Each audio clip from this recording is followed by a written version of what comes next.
What if a forgotten 80s action movie isn't just a movie, but a blueprint for the world we're living in right now? What if I told you that beneath the spandex, the explosions, and the cheesy one-liners lies a chillingly accurate prophecy of our modern age? We're not talking about flying cars or robot butlers. We're talking about a future where human suffering is packaged as entertainment, where truth is whatever the media decides it is, and where the line between celebrity and hunter has completely vanished. This is the story of 1987's The Running Man. On the surface, it's peak 80s absurdity. But if you look closer, you see it as one of the most prescient pieces of social commentary ever put to film. It didn't just predict reality TV. It predicted the very society that reality TV would help create. To understand how this movie saw our future, you first have to understand the nightmare it presented as the year 2017. After a worldwide economic collapse, America has devolved into a totalitarian police state. But this isn't a dystopia ruled by jackboots and guns alone. The government's real power comes from something far more sinister: television. The state-controlled network, ICS, keeps the population passive with a non-stop fire hose of brain-numbing game shows. It's a world of staggering inequality, with the elites in their glittering towers, while the masses starve in the slums below. The government figured out that a population glued to a screen is a population that won't look up and see the bars on its cage. They don't manufacture order, they manufacture consent. And the most popular show on the network, the one that keeps this whole twisted system running, is a brutal contest called The Running Man. The premise is simple. Convicted criminals, called runners, are hunted through a dilapidated urban wasteland by celebrity assassins known as stalkers. If you survive the game zone, you win your freedom. Of course, the showrunners make sure no one ever actually survives. Decades before Survivor or Big Brother, The Running Man laid out the entire formula.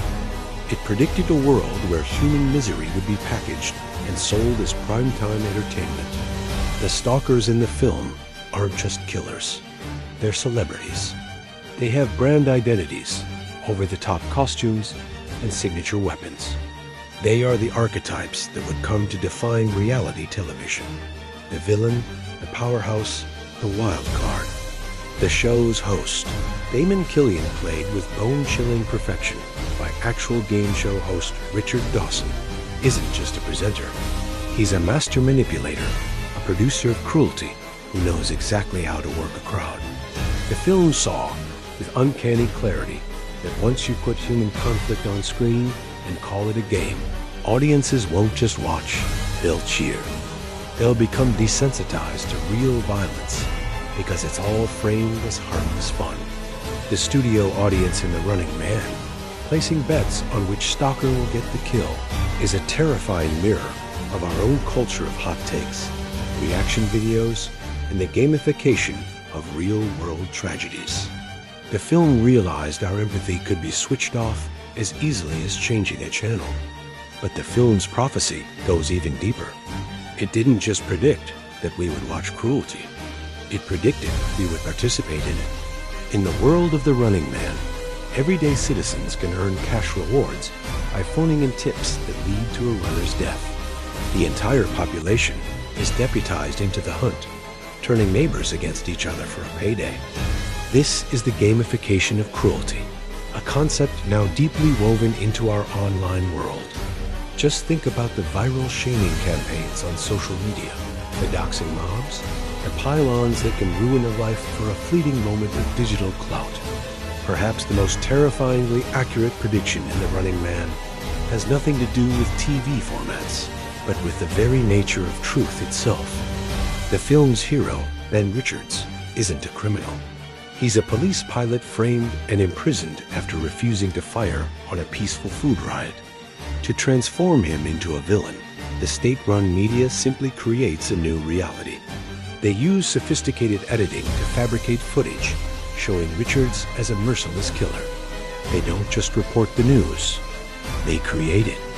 The film was essentially warning us about the world of deepfakes, and digitally manipulated media before the technology even existed. It showed a future where seeing is no longer believing. This is the world we now inhabit.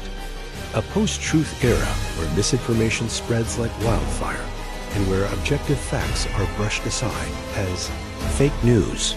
Richards isn't just fighting for his life. He's fighting against a lie that has become more real than the truth. But The Running Man isn't just a bleak portrait of a horrifying future. It's also a story about resistance. Richards' journey becomes a furious act of rebellion. He dismantles the spectacle from the inside out. He hijacks the broadcast and shows the world the unedited footage that proves his innocence. He turns the tools of oppression into weapons of liberation. The struggle for truth is now fought on the very same platforms used to spread lies. When The Running Man came out, it was dismissed by many as just another dumb action movie. But it wasn't. It was a cultural canary in a coal mine. It warned of a future where entertainment would become a tool of social control, where the commodification of human suffering would be normalized, and where media manipulation would get so advanced that our own eyes could be turned against us. The garish, violent, and media-saturated world of The Running Man is no longer science fiction. In so many ways, we're already living in it. Which of the film's predictions do you find the most chillingly accurate today? The rise of reality TV, the media manipulation, or the gamification of cruelty? Let me know your thoughts in the comments below. And if you enjoyed this analysis, be sure to like this video and subscribe for more deep dives into the films that shaped our world. Thanks for watching.